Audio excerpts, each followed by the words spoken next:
Motional EMF means if a conducting rod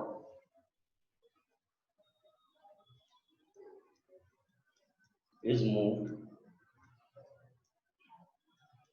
in a uniform magnetic field,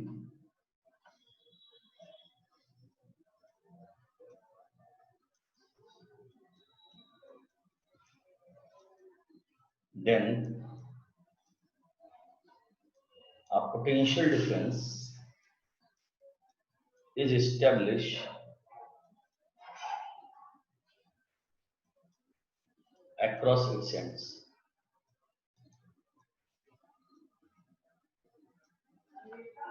This potential difference is known as motional potential difference. आप इसको motional potential difference बोलोगे। अब ये किसी भी conducting object के लिए होगा।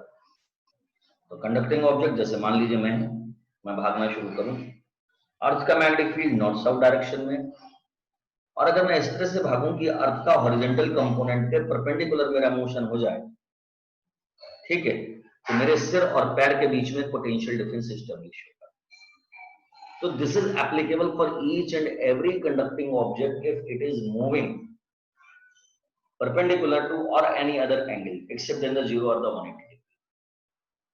आप इस सिचुएशन में मानकर चलोगे कि आपके पास में एक मैग्नेटिक फील्ड है। Let a uniform magnetic field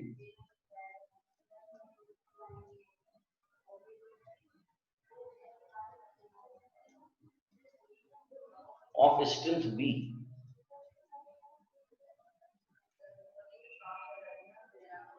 is acting inward to plane.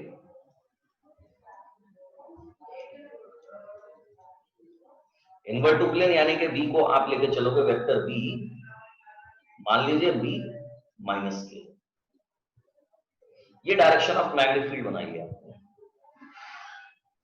And a conducting rod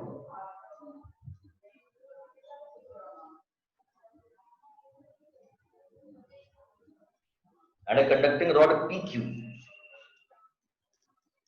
is moving in magnetic field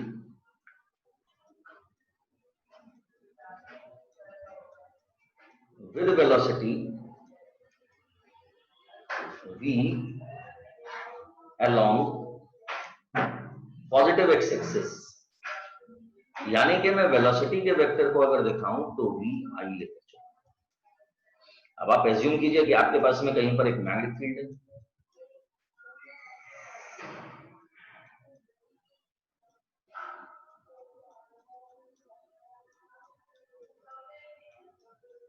और इस मैग्नेटिक फील्ड में आपने कहीं पर एक कंडक्टिंग रॉड रख दी,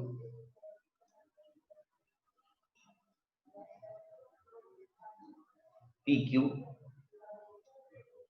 सर इसे हम एज्यूम कर रहे हैं कि इसे हम v वेलोसिटी से मूव कर रहे हैं टुवर्ड्स राइट साइड।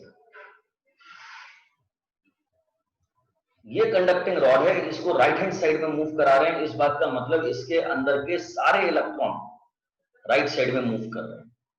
तो when conductor moves,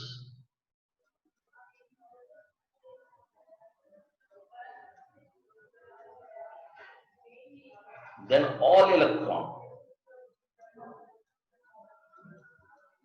of the conductor also move along x-axis। अगर इलेक्ट्रॉन x एक्सिस में जा रहे हैं, then force on each electron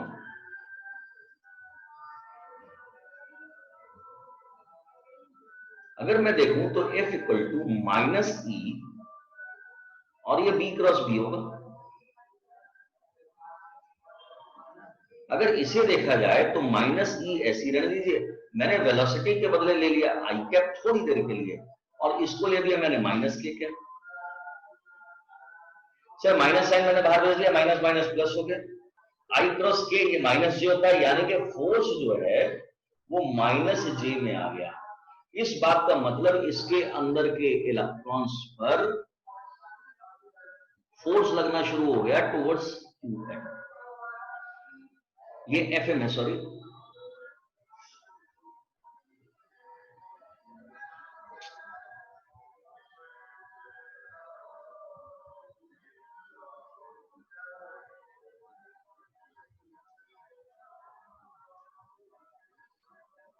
ये सर ये एफ एम है।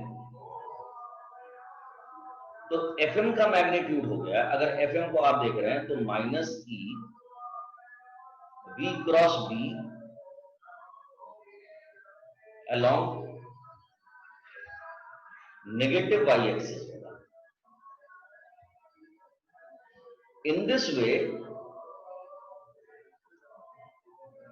इस तरह से क्या होगा, and P will lose electron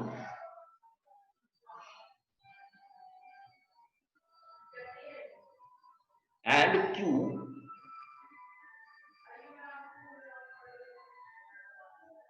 will gain electrons. A relative motion is established. You can see यहां पर क्या हुआ ना, एक रिलेटिव मोशन स्टेब्लिश हो गया। किसके अंदर? कंडक्टर के अंदर। और कंडक्टर को उसने क्या कर दिया, उसने कंडक्टर के अंदर एक पोलैरिटी डिफरेंस जनरेट कर दिया। और पोलैरिटी डिफरेंस किस तरह की हो रही है कि यहां पर इस जगह पर इलेक्ट्रॉन का एक्यूमुलेशन शुरू हो गया और इस जगह पर क्या हुआ, इलेक्ट्रॉन की डिफिशियंसी। अगर मैं मान के चलता हूं कंडक्टर की लेंथ L है, तो कंडक्टर के एंड्स के बीच में पोटेंशियल डिफरेंस हो गया। So a potential difference is established. एक पोटेंशियल डिफरेंस एस्टेब्लिश हो गया across end of conductor. This potential difference is known as motional potential difference.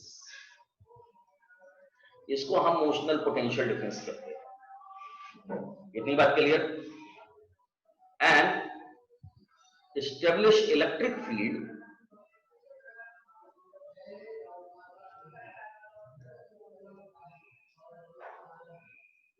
is induced electric field.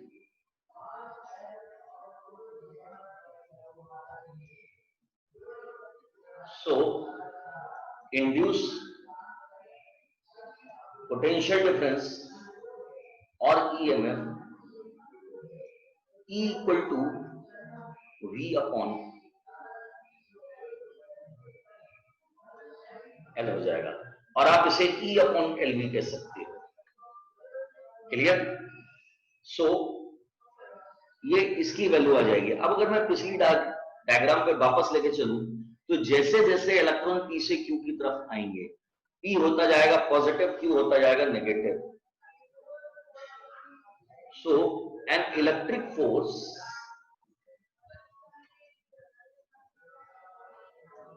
will also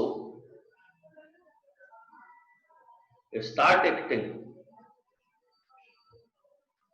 on electrons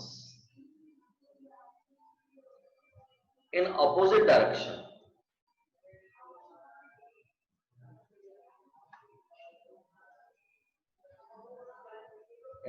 direction of magnetic force,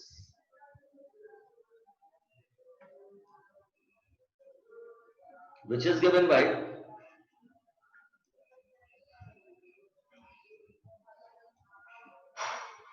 vector F equal to minus E into E। ये FE हो गया। अगर मैं इस diagram में इसकी direction बनाऊं तो ये FE हो गया। तो रिजल्टेंट फोर्स क्या हो जाएगा,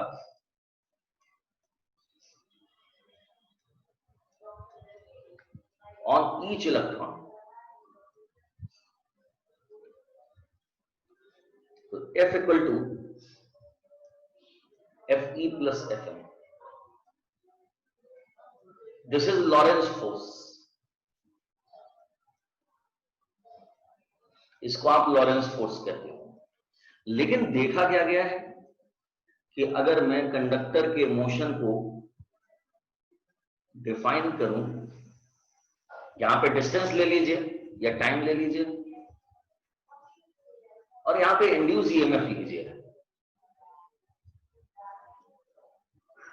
अगर मैं यहां पे इंड्यूस ईएमएफ लेता हूं तो मेरे ग्राफ का नेचर कुछ ऐसा होगा, यानी कि जो माइग्रेशन है एक सर्टेन टाइम के बाद में, आफ्टर सर्टेन टाइम,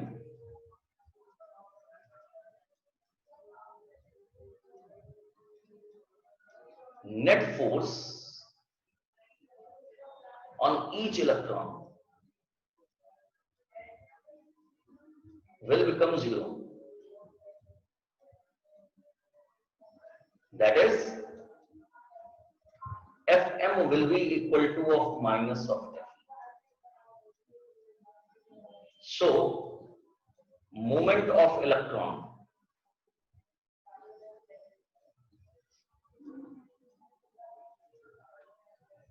ये वो कंडीशन है जब सैचुरेशन की बात होगी, इससे ज्यादा पोटेंशियल डिफरेंस एस्टेब्लिश नहीं हो सकता। तो जैसे जैसे आप कंडक्टर को मूव कराते जाओगे इलेक्ट्रिक फोर्स डेवलप होता जाएगा, और जैसे इलेक्ट्रिक फोर्स इंक्रीज हो जाएगा वो क्या करेगा, मैग्नेटिक फोर्स के बराबर हो जाएगा। Then the movement of the electron from end P to Q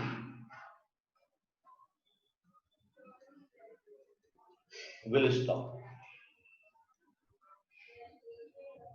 इतनी बात क्लियर हुई? तो Fe इक्वल टू हो गया Fm। अगर ये Fe इक्वल टू Fm तो mod of Fe can be taken as mod of Fm। इस बात का मतलब this is E, it is EB B, और इस E को मैंने ऐसे वाला E लिया है, तो इसलिए हटा देता हूं मैं इसको।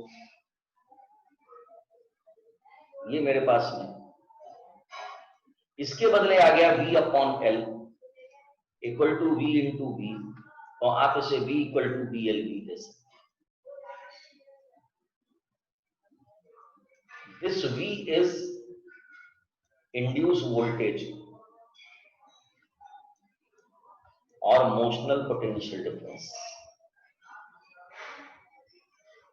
And this V is velocity of conductor.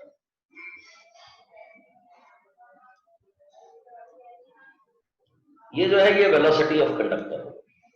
अगर मैं इसी सिचुएशन को फिर से डेवलप करूं कि मान लीजिए आपके पास में ये मैग्नेटिक फील्ड है,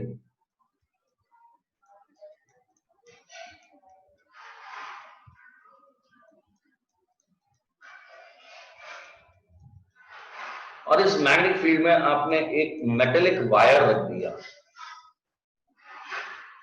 जिसका रेजिस्टेंस R है।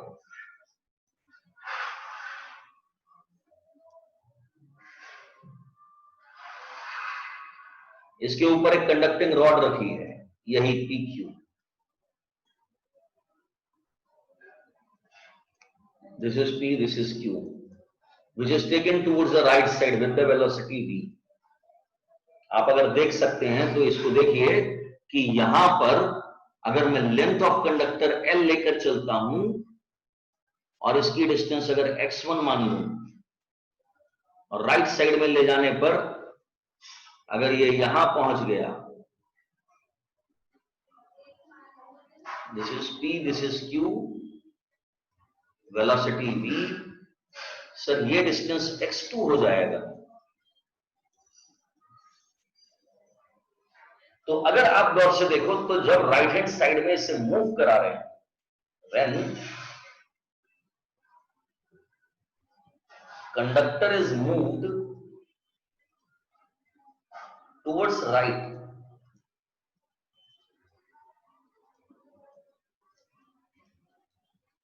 then flux linked with plane is increasing।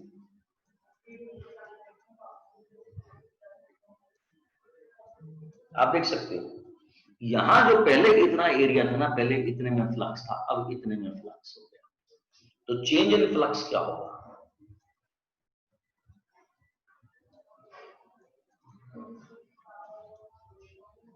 d5 equal to B into d A लिखते थे हम, यहां पर एरिया चेंज हो रहा है, d5 equal to B L into d x हो जाएगा। अगर मैं फैराडे ले लेके चलूं from Faraday's law, E equal to minus d phi upon d t, तो E equal to minus B L and this is a dx upon dt. Here dx upon dt is taken as v, velocity, so E equal to minus bl. You can see this result is similar to this result. ये दोनों आपस में एक ही बात है, तो आप इसको लॉरेंस फोर्स की हेल्प से प्रूव करो या आप इसे फैराडे लॉ से प्रूव करो, बात एक ही है। अब अगर इसमें इंपॉर्टेंट चीज क्या है कि अगर देखा जाए तो इलेक्ट्रॉन्स माइग्रेट कर रहे थे पी से Q, this is the movement of the electron, और सर अगर मैं करंट को रिप्रेजेंट करूंगा तो करंट जा रही है इसमें, ये करंट की डायरेक्शन होगी आई, यानी कि इस वाले सर्किट में करंट एंटी क्लॉकवाइज चल रही है। अगर मैं कंडक्टर को राइट हैंड साइड में ले जाऊंगा तो करंट एंटी क्लॉकवाइज एस्टेब्लिश हो जाएगी, और अगर मैं कंडक्टर को लेफ्ट साइड में ले आऊंगा तो करंट क्लॉकवाइज हो जाएगी। इस बात का मतलब क्या है कि जैसे ही आपने फ्लक्स में वेरिएशन किया, वैसे ही क्या हुआ, कंडक्टर के अंदर, इस पूरे प्लेन के अंदर क्या हुआ, एक करंट एस्टेब्लिश हो गई, और यही फैराडे सेकंड लॉ है। अगर आप करंट की वैल्यू निकालना चाहते हैं, current in circuit,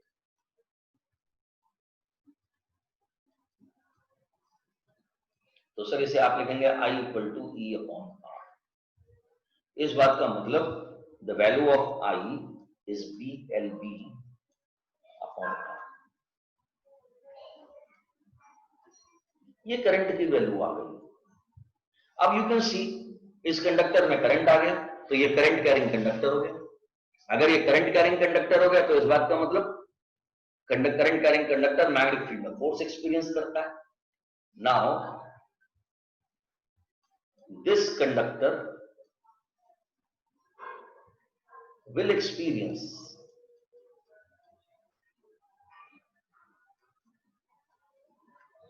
a force which is given by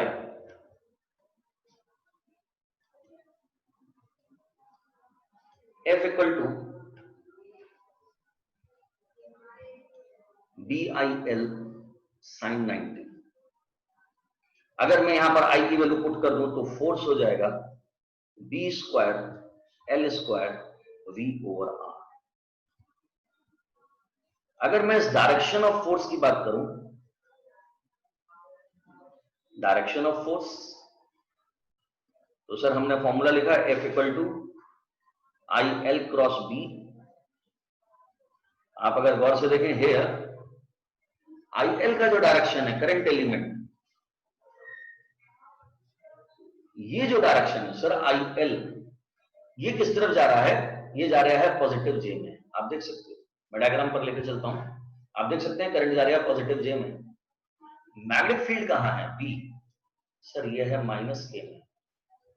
अगर मैं फोर्स की बात करूं F, तो दिस इज, मैं केवल इन दोनों को लेकर चलता हूं J क्रॉस माइनस K, तो सर फोर्स की डायरेक्शन हो जाएगी minus side, that is along negative x-axis, which is in opposite direction, which is in opposite direction of motion of conductor।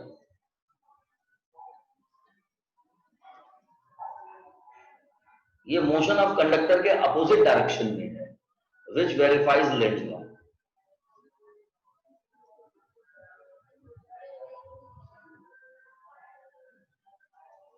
ये लेंज लॉ को वेरीफाई करता है। अब Lenz law को वेरीफाई कैसे कर रहा है, आप फिर से देखो एक बार।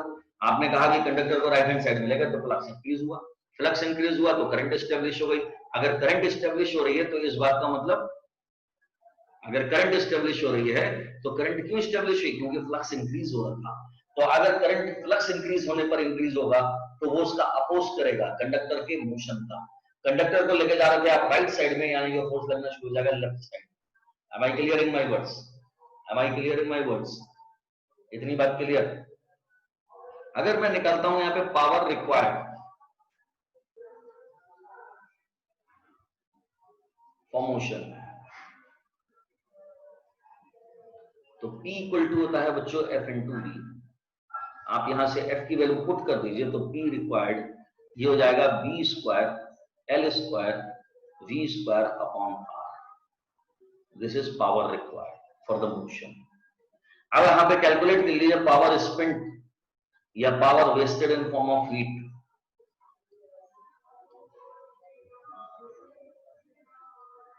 इन फॉर्म ऑफ हीट तो P इक्वल टू होता है बच्चों I square R।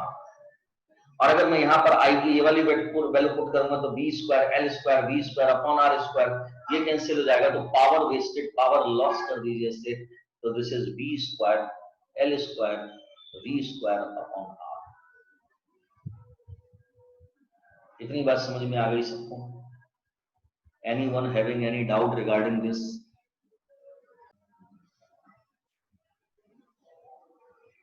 PQ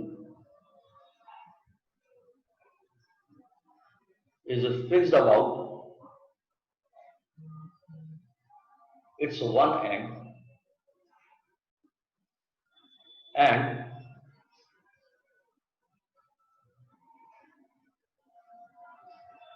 rotating in circular path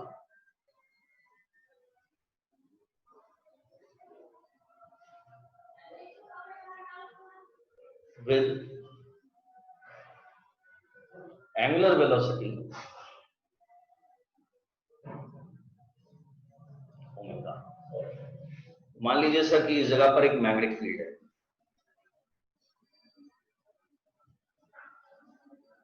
और ये magnetic field sir inward to the plane of the paper है।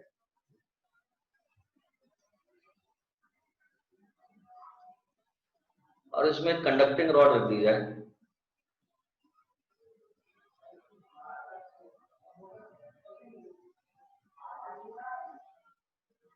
और उसको सपोज कीजिए कि रिवॉल्व करा रहे हैं। हम क्योंकि मीटिंग थोड़ा जल्दी शुरू कर लेते हैं तो इसलिए आप सारे लोग अगर रीज्वाइन कर लिया करें तो बढ़िया है। केवल 3 या 4 लोग ही आते हैं रीज्वाइन करने, बाकी लोगों को लगता है कि शायद क्लास नहीं चल रही है, लेकिन क्लास चलती है। टाइम अगर 8:10 है, मैं केवल 2 या 3 मिनट पहले इसलिए स्टार्ट करता हूं ताकि अटेंडेंस हो जाए। अटेंडेंस में टाइम वेस्ट नहीं करना चाहता हूं। ये कंडक्टिंग रॉड है सर PQ, और सर ये V वेलोसिटी से रिवॉल्व कर रही है, लीनियर वेलोसिटी V। ये इसका एंड है फिक्स, ये रिवॉल्व करेगी ऐसे करके with the angular velocity omega. तो हमने क्या करा कि मान लीजिए कि यहां पर एक छोटा सा पार्ट है इस रॉड में। देखो आपने जो लास्ट डेरिवेशन किया ना, उसमें पूरी रॉड में जो वेलोसिटी थी वो सेंटर ऑफ मास की वेलोसिटी के बराबर थी, सब में सेम वेलोसिटी थी। इसमें ये वाला एंड फिक्स है तो ये वाली वेलोसिटी 0 होगी, और ये सबसे दूर है, इसमें मोशन होगा। सबसे ज्यादा लीनियर वेलोसिटी यहीं पर होगी, V equal to R omega. Omega तो कांस्टेंट रहेगा, रेडियस यहां पर, तो सबसे ज्यादा पोटेंशियल डिफरेंस यहां पर, यानी कि पोटेंशियल डिफरेंस सेंटर से लेके एंड तक वेरी करेगा। Since center of rod is fixed, so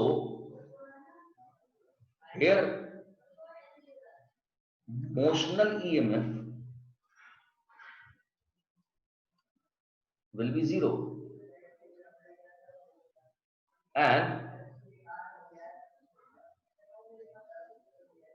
maximum EMF will be at outer edge,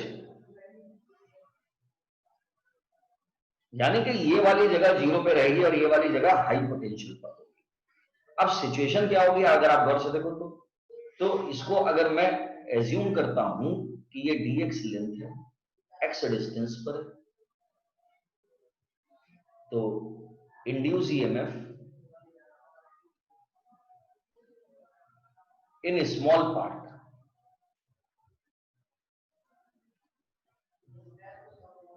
of rod, तो DE equal to B dx BLB, मान लीजिए V dash, here V dash will be x into omega.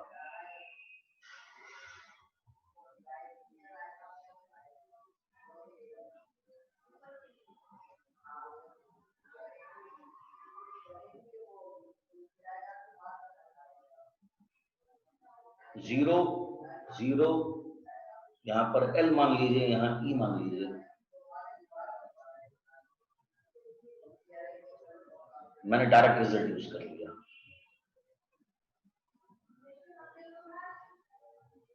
Is this clear? Is this clear? और अगर मैं इसको complete करके एक resistance लगा दूं इसके एंड में, तो इसमें करंट फ्लो होना शुरू हो जाएगा। ठीक है, तो अगर इसमें करंट फ्लो होना शुरू हो जाएगा तो इसमें करंट की वैल्यू निकाल सकते हैं I equal to E upon R से। ठीक है, ध्यान रखना रॉड ओपन है तो रेजिस्टेंस इन्फिनिटी है, यानी कि इसमें करंट कंडक्ट नहीं होगा। अगर करंट होगा तो इंस्टेंटेनियस होगा, और वो केवल उतनी देर के लिए होगा जितनी देर के लिए माइग्रेशन ऑफ इलेक्ट्रॉन होगा, और जैसे ही ये माइग्रेशन ऑफ इलेक्ट्रॉन सेटल हो जाएगा उसके बाद में करंट का फ्लो होना बंद हो जाएगा। ठीक है, तो इंस्टेंटेनियस की आप बात कर सकते हो। ये जो सिचुएशन होगी आपको, अगर मैं मान के चलूं कि if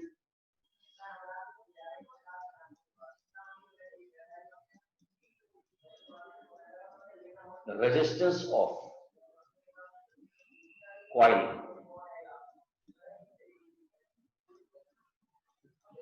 connected with rod is R,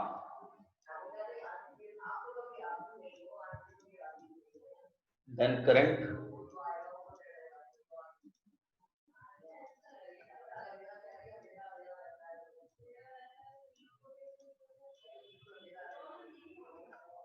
आप इसी तरह से सारे एक्सप्रेशन बना सकते हैं। आप इसमें फोर्स भी कैलकुलेट कर सकते हैं, आप इसमें पावर स्पेंट भी कैलकुलेट कर सकते हैं। ठीक है, ये सारी सिचुएशन जो होगी ये मोशनल की होगी। तो अभी आपने जो पोटेंशियल डिफरेंस जनरेट करा वो मोशन ऑफ द रॉड की वजह से करा। तो मोशन ऑफ द रॉड इस बात का मतलब कि अगर कभी भी किसी कंडक्टिंग ऑब्जेक्ट को मैग्नेटिक फील्ड में मूव किया जाए तो उसके आसपास के भी, तो उसके अंदर क्या होता है, एक पोटेंशियल डिफरेंस इंड्यूस हो जाता है। Is this clear? आप जो आज then after we take a topic self inductance.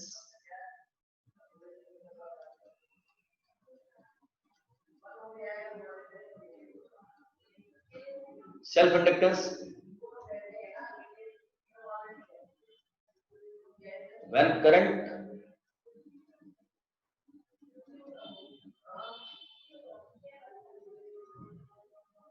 passing through a coil is changed, then an EMF is induced in same coil. It is known as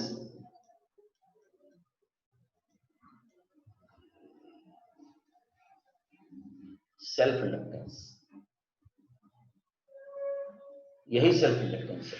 तो आप assume करो कि आपके पास में एक कॉइल है,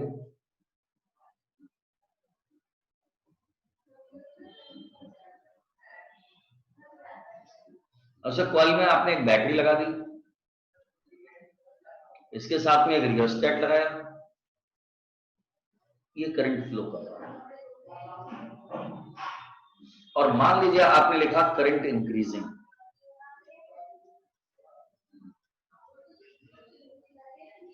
अगर करंट इंक्रीज होगा तो इसके लिंक फ्लक्स क्या होगा, वो भी इंक्रीज होगा। तो कॉइल के अंदर अपोजिट डायरेक्शन में एक ईएमएफ इंड्यूस हो जाएगा, और सर ये होगी डायरेक्शन ऑफ इंड्यूस करंट। ये हो जाएगी डायरेक्शन ऑफ इंड्यूस करंट। यानी कि आप जैसे जैसे इस करंट को इंक्रीज करते जाओगे इंड्यूस करंट इसका अपोज करेंगे। अगर हम मानकर चलें कि हमारे पास में उसी कॉइल में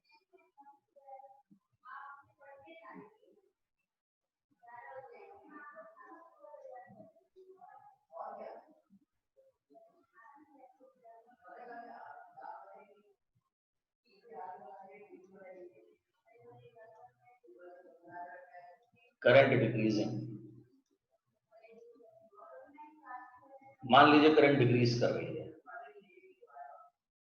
लेकिन करंट हमेशा बैटरी के पॉजिटिव से नेगेटिव जाएगी, तो सर इंड्यूस करंट फिर से क्या होगी, उसी डायरेक्शन में कंडक्ट करेगी। This is induce.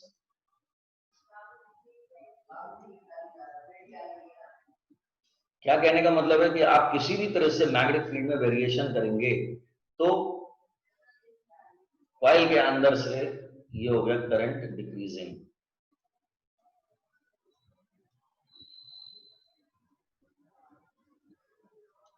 ठीक है, तो आप अगर करंट इंक्रीज करेंगे तो इंड्यूस करंट उसका अपोज करेगा, आप करंट डिक्रीज करेंगे तो उसको सेम डायरेक्शन में लेके जाएगा। इस फिनोमेना को आप कहते हैं self inductance.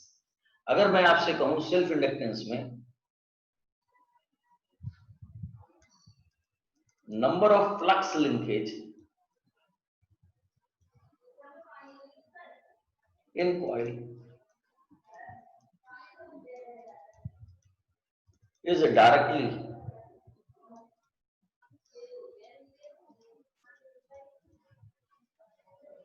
is directly proportional to current in coil, that is n phi proportion to 1। इस बात का मतलब जैसे जैसे मैं I इंक्रीज करूंगा वैसे वैसे फाई इंक्रीज होगा। n फाई इक्वल टू हम लेके चलेंगे एल आई। करंट इंक्रीज करेंगे तो मैग्नेटिक फील्ड बढ़ेगा, ठीक है, इतनी बात क्लियर। तो आप यहां पर L को लेके चलते हो, L is coefficient of self inductance, L coefficient of self inductance है, और L को हम लेके चलेंगे n phi upon I। If I equal to 1 ampere, then L equal to n phi। ये स्ट्रेट लाइन है।